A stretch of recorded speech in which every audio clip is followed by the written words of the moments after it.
Where your treasure is, there will your heart be also. God has given us unlimited treasures in His Word. Every time we open it, we can discover a new treasure or admire an old one.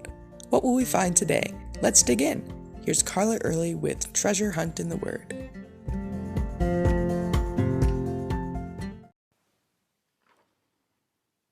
Have you ever noticed that the earliest cars didn't have windshields?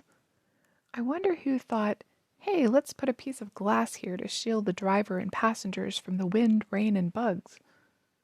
Not that we can depend on that glass to keep us safe, because even one little rock can make it shatter. But for everyday purposes, it's very useful. The Bible frequently talks about God as a shield. Of course, it's referring to shields used by soldiers in battle, but since we aren't usually in physical hand-to-hand combat and probably never have ever held an actual shield in our hands, I guess the windshield is about as close as we get to everyday use of a shield. As our shield, God protects us from evil. The things He does let get by Him, He uses for our good and for His glory. Other things bounce off Him harmlessly and never even get to us.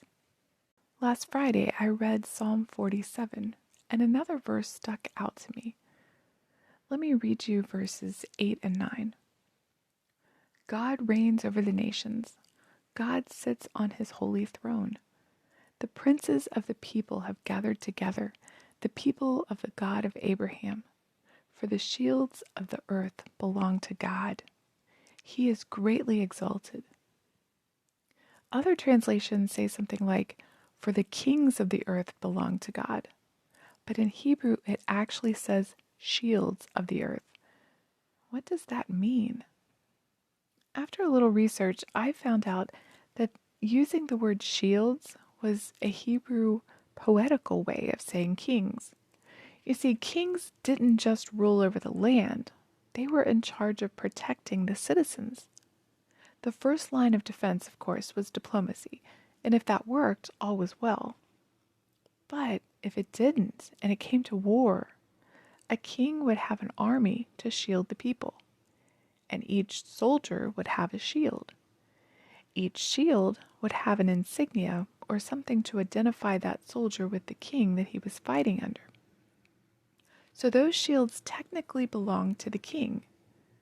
And when a war was over, the losing side had to relinquish their shields. It was a sign of victory to have the other side's shields. So saying the shields of the earth belong to God means that He is the victor. He is the true king of all the world.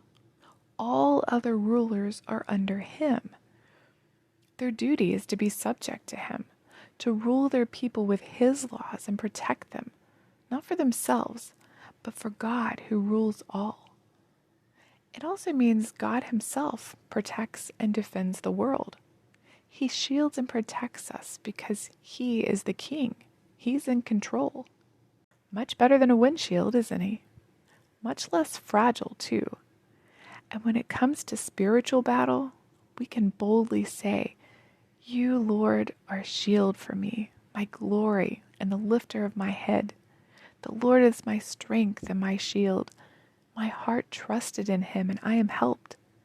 Therefore, my heart greatly rejoices, and with my song I will praise Him. You can contact us at treasurehuntintheword@gmail.com. We'd love to hear the treasures God has given you through His Word.